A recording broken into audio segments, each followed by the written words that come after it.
Hi there. So I'm back, and this time around, I've brought you a video that's pretty unusual. It's a video about how to clean up after a whitewash. Yes, from the pictures, I think you can see that my house has been into a mess, and this has been going on from the past 2 weeks, and that's why I've not been able to upload many videos. I apologize for that, but I just couldn't find the place or the time. And this is my room, by the way, which is in this mess. So, after remodeling and after painting, there are a lot of stains of paint, different kinds of paints that are left around. And I think that's the best way to clean up is turpentine oil and toothpaste. Yes, these are the two hacks that I'm going to bring you, which I tested and tried myself. And I am going to show you the kind of surfaces that I cleaned. Here I'm cleaning sun mica. It's a textured sun mica and it's pretty hard to clean. When you ask the contractors, they tell you that you can use kerosene oil, which is not the case. You shouldn't use kerosene oil on surfaces of wood because it makes the surfaces pretty dry and sucks out all the oil and the moisture from them. The best way to clean them up is using turpentine oil. So here I'm using turpentine oil with a cotton cloth, a regular cotton cloth, which is a little rough because it will help you take off all the stains in the paints. And you can use that on glass surfaces, on switchboards, on surfaces of wood, on metal surfaces, like I'm cleaning all this. So when you're cleaning the metal surfaces, you've got to make sure that you put some elbow grease in there. You have to make sure that you really put some pressure on it in order to clean it, because it won't get cleaned with the very light touches. You do need to apply some pressure when you're cleaning switches and paint. Other than that, turpentine oil and toothpaste makes your job pretty easy.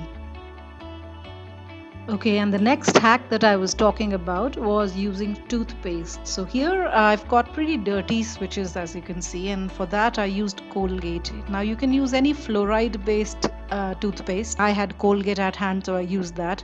All you've got to do is with a brush apply some Colgate on the switches. Make sure that you turn off the power from the main source. I don't want you to get any shocks.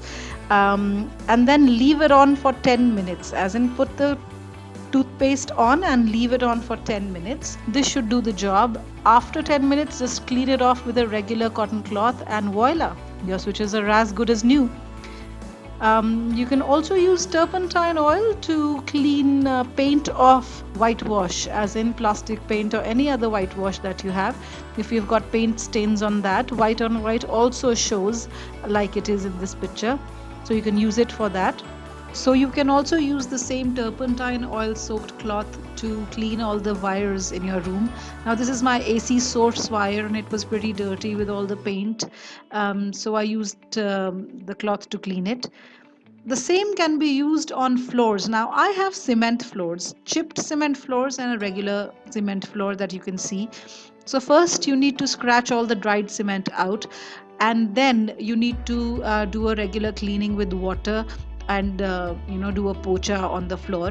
Now there's a secret recipe that I use to clean the floors. I'm going to share that with you.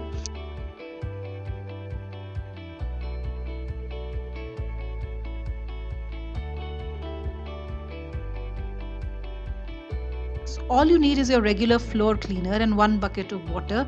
To that you will add 5 cups of soap paste floor cleaner, any one that you use, and 2 caps of vinegar, 1 cap of mustard oil, and 1 tablespoon of salt. Add these ingredients, mix them well, and then clean your cement based floors. So believe you me, once you clean your cement floors with this, they are going to shine. It will not happen in the first go, but you need at least 4 to 5 rounds of cleaning in order to get the effect, and your floors will be absolutely clean and shiny. Time for some lunch, because after all this cleaning I was pretty hungry, so I had a quick lunch in the room, a Subway sandwich, my favorite. So after the cleaning came the organizing. Now I had put all my clothes into a pile and put them on the bed and covered it with an old paraglider, which protected my bed from any kind of moisture and dust, and it actually did the job pretty well. So I know one thing, that once you clean your bed, most of your room is already clean. I did that first, and then came the drawers, because I had shoved pretty much everything in the drawers. I did a major decluttering because the amount of things that I owned, oh my god, I had to throw most of them away. I'm not the world's greatest organizer, but I do know that if you put everything into folders, things things look pretty neat. And same goes for clothes. If you put everything into buckets, things look neat.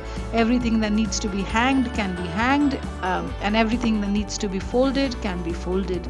Now, I organized my cupboard in a very peculiar way. I always do that because it's very handy. Let me know if you want me to do another video on how I organize my stuff.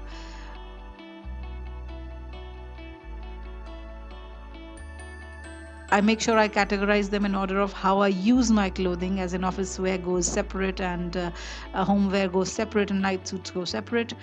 Anyways, at the end, I organized everything, put everything into place, and this was the final result. Pretty happy with my job. So this was the video that I thought I should share with you. If you liked it, please go ahead and like and subscribe if you don't have already subscribed. Thanks for watching. Bye now.